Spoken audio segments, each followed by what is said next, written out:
What he should have done, he told himself, was follow his first impulse. In the late afternoon yesterday, when they reached the night coordinates, he should have taken one look and headed for higher ground. He should have known. No excuses. At one edge of the field was a small villa, and right away a couple of old mama-sans had trotted out to warn him. Number 10, they said. Evil ground. Not a good spot for good GIs. But it was a war, and he had his orders, so they set up a perimeter and crawled under their ponchos and tried to settle in for the night.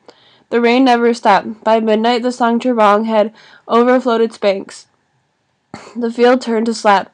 Everything soft and mushy. He remembered how the water kept rising, how a terrible stink began to bubble up out of the earth. It was a dead fish smell partly, but something else too.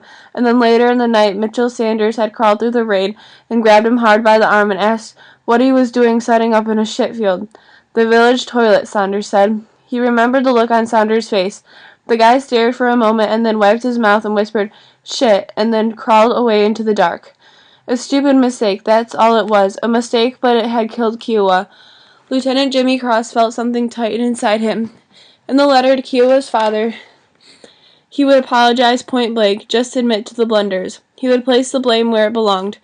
Tactically, he said it was indefensible ground from the start, low and flat, no natural cover. And so late in the night, when they took mortar fire from across the river, all they could do was snake down under the slap and lie there and wait. The field just exploded. Rain and slap and shrapnel. It all mixed together, and the field seemed to boil. He would explain this to Kiowa's father. Carefully, not covering up his own guilt, he would tell how the mortar rounds made craters in the slush, spraying up great showers of filth, and how the craters then collapsed on themselves, and filled up with mud and water, sucking things down, swallowing things, weapons, and entrenching tools and belts of ammunition, and how in this way his son Kiowa had been combined with the waste in the water. My own fault, he would say. Straightening up, First Lieutenant Jimmy Cross rubbed his eyes and tried to get his thoughts together. The rain fell in a cold, sad drizzle. Off toward the river he began noticing the young soldier standing alone at the center of the field. The boy's shoulders were shaking. Maybe it was something in the posture of the soldier, or the way he seemed to be reaching for some invisible object beneath the surface, but for several moments Jimmy Cross stood very still, afraid to move, yet knowing he had to, and then he murmured to himself, "My fault," and he nodded and waded out across the field toward the boy. The young soldier was trying hard not to cry. He blamed himself.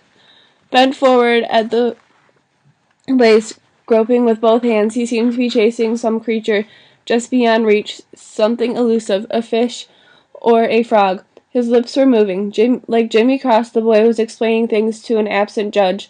It wasn't to defend himself. The boy recognized his own guilt and wanted only to lay out the full causes. Wading sideways a few steps, he leaned down and felt along the soft bottom of the field. He pictured Kiowa's face. They had been close buddies, the tightest, and remembered how last night they had huddled together under their ponchos, the rain cold and steady, and the water rising to their knees. But how Kiowa had just laughed it off and said they should concentrate on better things. And so for a long while they talked about their families and hometowns. At one point, the boy remembered he'd been showing Kiowa a picture of his girlfriend. He remembered switching on his flashlight, a stupid thing to do, but he did it anyway. And he remembered Kiowa leaning in for a look at the picture. "Hey, she's cute," he said, and then the field exploded all around him. Like murder, the boy thought. The flashlight made it happen, dumb and dangerous, and as a result his friend Kiowa was dead. That simple, he thought. He wished there was some other way to look at it, but there wasn't. Very simple and very final. He remembered 2 mortar rounds hitting close by, then a third even closer, and off to his left he heard somebody scream. The voice was ragged and clouded up, but he knew instantly that it was Kiowa. He remembered trying to crawl toward the screaming, no sense of direction, though, and the field seemed to suck him under, and everything was black and wet and swirling, and he couldn't get his bearings. And then another round hit nearby, and for a few moments all he could do was hold his breath and duck down beneath the water. Later, when he came up again, there was no more screams. There was an arm and a wristwatch and part of a boot. There were bubbles where Kiowa's head should have been. He remembered grabbing the boot. He remembered pulling hard, but how the field seemed to pull back. like a tug of war. He couldn't win, and how finally he had to whisper his friend's name and let go and watch the boot slide away. Then for a long time there were things he could not remember. Various sounds, various smells. Later he'd found himself lying on a little rise, face up, tasting the field in his mouth, listening to the rain and explosions and bubbling sounds. He was alone. He'd lost everything. He'd lost Kiowa and his weapon, and his flashlight and his girlfriend's picture. He remembered this. He remembered wondering if he could lose himself. Now in the dull morning rain the boy seemed frantic. He waded quickly from spot to spot, leaning down and plunging his hands into the water. He did not look up when Lieutenant Jimmy Cross approached. "Right here," the boy was saying. "Got to be right here."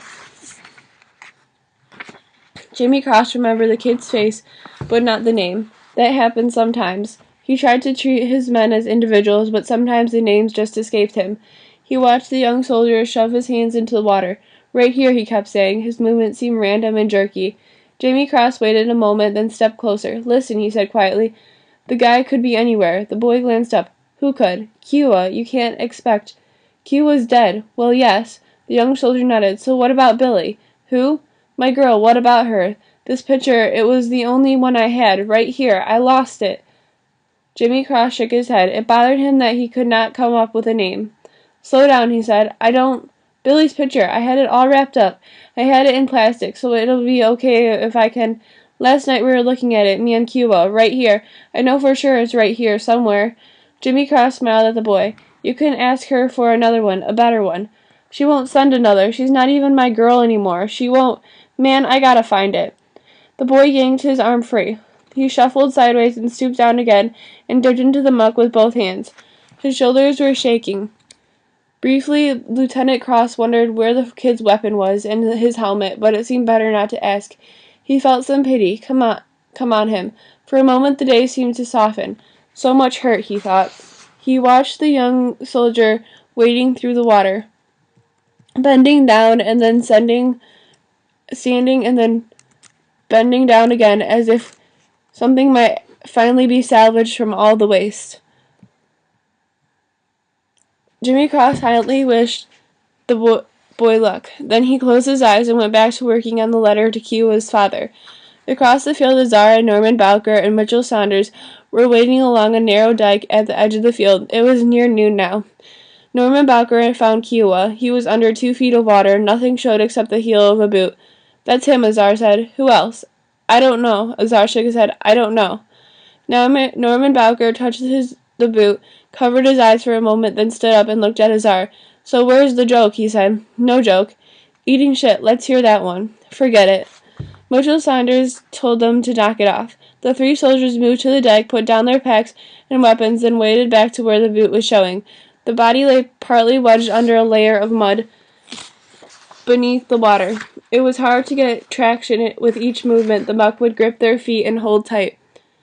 The rain had come back harder now. Mitchell Sanders reached down and found Kiowa's other boot, and they waited a moment. Then Sanders sighed and said, "Okay," and they took hold of the 2 boots and pulled up hard. There was only a slight give. They tried again, but this time the body did not move at all. After the 3rd try, they stopped and looked down for a while. "One more time," Norman Bowker said. He counted to 3, and they leaned back and pulled. "Stuck," said Mitchell Sanders. "I see that, Christ."